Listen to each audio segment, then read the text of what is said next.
5 graveyards, 1 haunted state, Oregon's most terrifying cemeteries, and the spirits that never left. In the Pacific Northwest, where ancient forests press against the edges of modern cities, the past is never truly gone. It lingers in the persistent rain, whispers on the wind that rustles through the Douglas firs, and settles like a fine layer of silt over the land.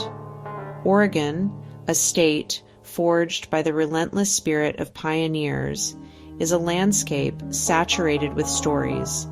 Tales of hope, hardship, and heartbreak are etched into its very soil. But in some places, these stories refuse to stay buried. They rise with the evening fog, clinging to the living like a damp chill, reminding us that not all who have passed on have found peace.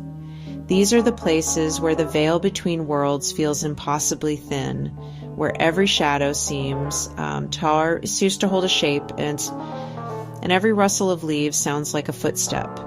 These are Oregon's haunted cemeteries, and our journey into their shrouded histories begins in the heart of Portland, at a place where the city's oldest secrets are kept. Welcome to Lone Fir Pioneer Cemetery. Established in 1855, its 30 acres serve as the final resting place for over 25,000 souls, a silent metropolis mirroring the bustling city that has grown up around its walls. But here, beneath Portland's oldest fir trees, history doesn't rest quietly. The cemetery is a tapestry of the city's foundational figures, its forgotten citizens, and its deepest tragedies. Among the marked graves of mayors and merchants lies a vast unmarked section known as Block 14.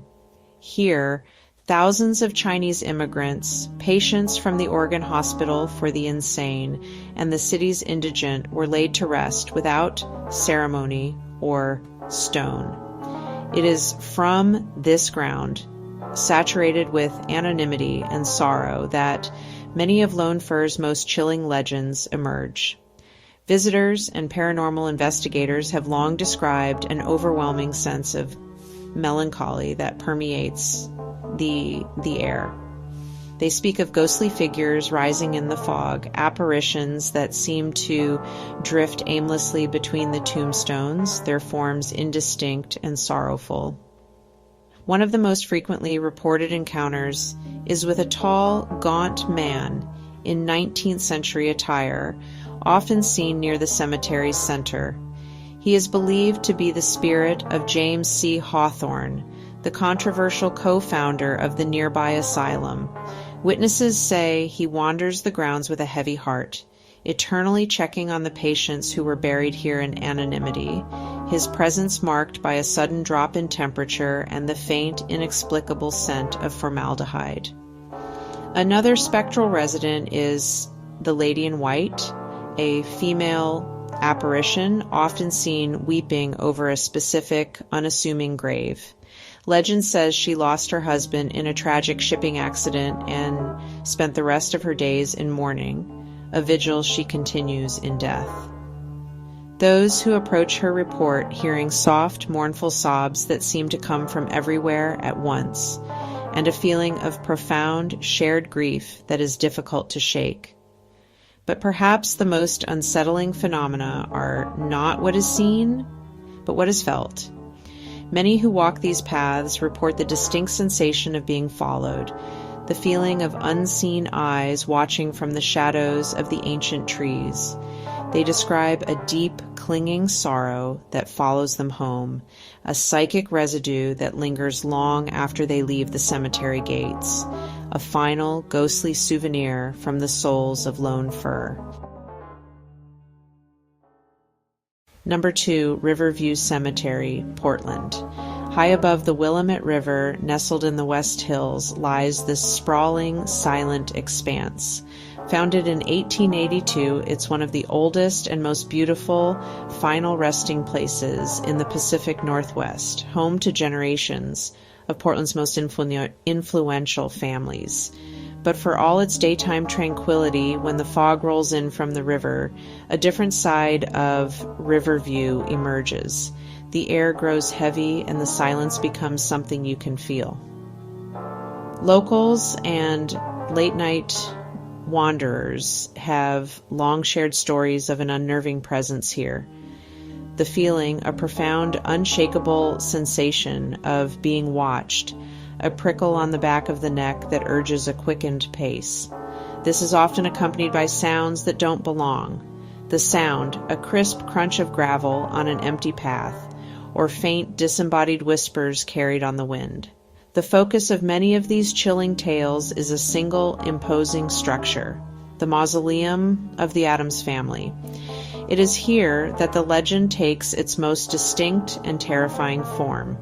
The story, passed down through generations, speaks of a mysterious figure seen only in the deep twilight or the dead of night.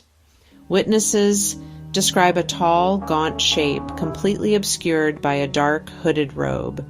It moves with an unnatural grace, gliding over the grass without a sound, its presence radiating an intense cold. For years, this spectral figure has been seen lingering near the Addams crypt, sometimes standing motionless for hours, as if in mourning, other times pacing slowly before its heavy stone door. One particularly cold autumn evening, a pair of teenagers daring each other to explore the cemetery after dark saw it. They watched from a distance as the figure materialized from the shadows and drifted silently toward the crypt. They saw the hooded shadow slip into the mausoleum, seeming to pass directly through the solid door.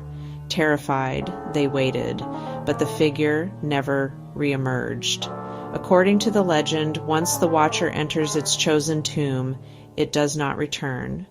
At least, not until the next moonless night when the vigil begins anew. On quiet nights near campus, a bagpipe begins to play. The mournful song drifts through the stones, but no musician is ever found. Oregon, a land of breathtaking beauty, carved from rugged wilderness by the unyielding spirit of pioneers. They came seeking paradise, a fresh start on the edge of the continent. But with them, they brought their hopes, their dreams, and their deepest fears. Beneath the canopy of ancient forests and along the misty banks of winding rivers, the past doesn't just sleep. It waits, it watches, and in some places it whispers stories that the living were never meant to hear. Our journey into the shadows begins in the small town of Lafayette, nestled in the heart of Yamhill County. It's a place steeped in history, one of the oldest towns in the state. But ask the locals and they'll tell you its history is stained by a darkness that has never truly faded. They'll lower their voices and tell you about the cemetery on the hill, and they will whisper about the Witch of Lafayette. The legend is as old as the town itself, a chilling piece of folklore that has clung to this place like the persistent Oregon mist. Her name, they say, was Anna Marie. In the mid-1800s, she was an outsider, a woman who lived on the fringes of the burgeoning community. She was a healer, skilled in the old ways of herbal remedies, a knowledge that bred suspicion as much as it did gratitude. When a wave of sickness, likely diphtheria, swept through the settlement and claimed the lives of several children, fear needed a scapegoat.